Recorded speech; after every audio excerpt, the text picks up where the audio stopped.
But yeah, God is near to the brokenhearted, and He saves those crushed in spirit. And in the Bible, it says your sin has your iniquities have separated you from God, or something like that. I think it's from Isaiah. Um, and God is the source of all goodness. He is why we have the word good. It's because of God. You see how the words good and God are phonetically related, and also like in other words by the way they sound, but they're also related by the way they're spelled. So it's not just one way. Kind of shot. Um, and so, so when we sin, we're actually missing goodness. I believe that I shall taste the goodness of the Lord here in the land of the living, or I shall look upon it, or how does it say? Something like that, right? And it's from Psalms that it says that. I remember I used to be so caught up with the scriptures, and therefore, by effect of the Bible studying churches that I went to, so legalistic, that I used to how do I say? I used to not Okay, I'm losing my train of thought. Let me go with a different thought here. So I know sin is not a favorite topic for people to focus on, right? And it does change the flow of how I have been doing things here normally. But as I continue writing my book, I've been seeing more prominently the theme of sin in terms of what our problem is at the core than anything else.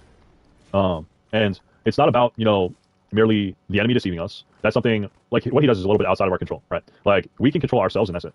We can't control the enemy too. And that's why it's important. What I was saying earlier, like focus on your own sin, not the sin of others, right?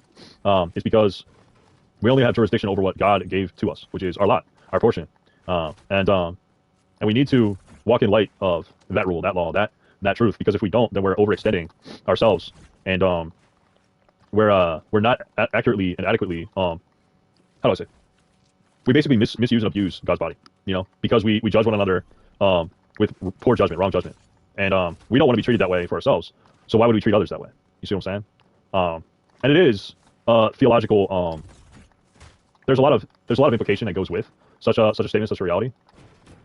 But at the same time,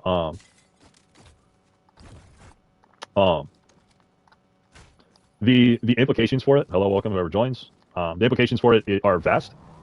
Because yeah, it does factor into how we do church too. And our participation in church can be sin as well sometimes if the method and means and practice of that church is sinful inherently.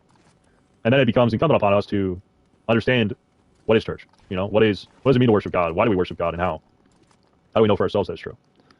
And how do we even arrive at any of these answers for ourselves anyway? When we're imperfect, flawed people that make mistakes every day or something like that. You know what I'm saying? And that's why someone has to share it with us.